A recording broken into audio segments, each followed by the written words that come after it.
நேரத்திலேயே பார்த்தா அந்த ஹேக்கரை போது ட்ரெஸ் போட்டுட்டு வந்து நிற்கிறான். இப்போ எப்படி இருக்கு, அவனை விட இந்த ட்ரெஸ் எனக்கு செம்மையா செட் ஆகல அப்படின்னும் போது, பரவாயில்ல ஏதோ வயசான அங்கிளுக்கு இதை மாட்டி விட்ட மாதிரி இருக்கு, இருந்தாலும் பரவாயில்ல, மேபி ஹீரோயினுக்கு இது நீங்க போட்டிருக்கதை பார்த்து பிடிச்சாலும் பிடிக்கலாம், தெரியல சார் எனக்கு கரெக்டா அப்படின்னு சொல்றான். பாட்டியை பார்க்கறதுக்காக நம்ம ஹீரோயினும் அண்ணனுங்களும் 2 பேரும் வராங்க. அண்ணனுங்க கூட வந்த உடனே ஹீரோ என்ன நினைச்சுக்கிறான்னா, இந்த ஹேக்கர் கூட எதுக்கு சுத்திக்கிட்டு இருக்கா அப்படின்னு சொல்லி செம்ம கடுப்பாயிடுறான். வரும்போதே அவனை அடிக்கிற மாதிரி தான் வரான். டே டே இருடா, எதுக்குடா இப்படி என் தம்பி அடிக்கிற மாதிரியே வர, எதுக்கு அவளை அடிச்சிருக்க, எந்த ஒரு ரீசனும் இல்லாம அப்படின்னு சொல்லிட்டு அண்ணங்காரன் பயங்கரமா கத்துறா.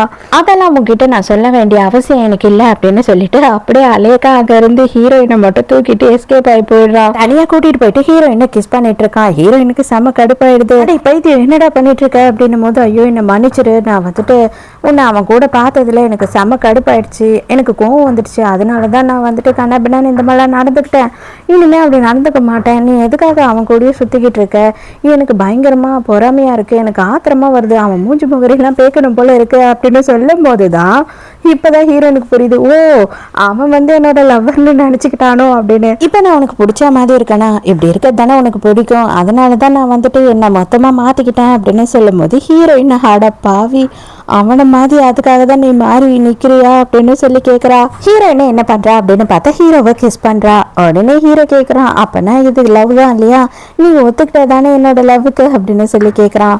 நாளைக்கு காலையில ஊரறிய என்கேஜ்மெண்ட் பண்றோம் நானாக்கும் நம்ம ஹீரோக்கும் அப்படின்னு சொல்லிட்டு இன்விடேஷன் மாதிரி ரெடி பண்ணி ஃபேமிலியே அனுப்புறாங்க. நீ கவலைப்படாத, நாளைக்கு எல்லாரும் எதிர்க்குமே நான் வந்துட்டு போயிட்டு இந்த கல்யாணம் நடக்காதுன்னு சொல்லிடுறேன் அப்படின்னு சொல்றான். உண்மையாவா, அந்த அளவு உனக்கு தைரியம் இருக்கா அப்படின்னு சொல்லி ஹீரோயின் வந்து உசுப்பேத்துறா. கண்டிப்பா நான் உன்னைதான் லவ் பண்றேன், உன்னை மட்டும்தான் லவ் பண்றேன், அவ எவ்வளவு பெரிய அழகியா இருந்தாலும் எவ்வளவு பெரிய பணக்காரியா இருந்தாலும் எனக்கு எதுவும் தேவையில்லை அப்படின்னு சொல்றான். இப்பதான் ஹீரோயினோட ஃபர்ஸ்ட் அண்ணாவை காட்டுறாங்க. நம்ம ஃபர்ஸ்ட் அண்ணாவும் ஹீரோவும் தான் வந்து ரொம்ப க்ளோஸான ஃப்ரெண்ட்ஸ். அப்ப அவர் என்ன சொல்றாரு அப்படின்னு பார்த்தா, ஆர்மியில நம்ம 2 பேரும் இருந்தப்போ ஒரு பொண்ணு வந்து பாம்பு ஸ்குவாட்ல ஒர்க் பண்ணிட்டு இருந்தா இல்லையா, ஜியாங்னு சொல்லிட்டு, அவ வந்துட்டு ஒரு பாம்பை டிஃப்யூஸ் பண்றதுக்கு போனப்ப அந்த பாம்பு வந்துட்டு வெடிச்சு அவ இறந்து போயிட்டா அப்படின்னு சொல்லி சொல்றாரு. அதை கேட்ட உடனே ஹீரோக்கு ரொம்ப கஷ்டமாயிடுது. நேரா பெரிய அண்ணா இப்பதான் வந்து வீட்டுக்கு வராரு. வீட்டுக்கு வந்து நானாவை பார்த்த உடனே பயங்கர சந்தோஷமா கட்டி பிடிச்சிக்கிறாரு. கல்யாணத்தை நிறுத்தத்துக்காக ஹீரோ வந்து நேர்லயே ஹீரோயினோட ஃபேமிலியை பாக்கிறதுக்காக வந்துடுறான். ஆனா ஹீரோயின் இந்த இடத்துல இல்ல. எல்லாரும் என்ன மன்னிச்சிடுங்க, எனக்கு நல்லாவே தெரியும் இந்த கல்யாணத்தை எங்க அப்பா அம்மா தான் பேசி முடிவு பண்ணாங்கன்னு சொல்லிட்டு, ஆனா எனக்கு வேற வழி இல்லை, எனக்கு வேற ஒரு பொண்ணு பிடிச்சிருக்கு, அதனால இந்த கல்யாணத்தை நான் கேன்சல் பண்றேன் அப்படின்னு சொல்றான். அவங்க அப்பா அம்மா எல்லாம் டென்ஷன் ஆயிடுறாங்க. என் பொண்ணு ரிஜெக்ட் பண்ணிட்டியா, அது எப்படி நீ பண்ணுவ, அவளுக்கு எப்படி கல்யாணம்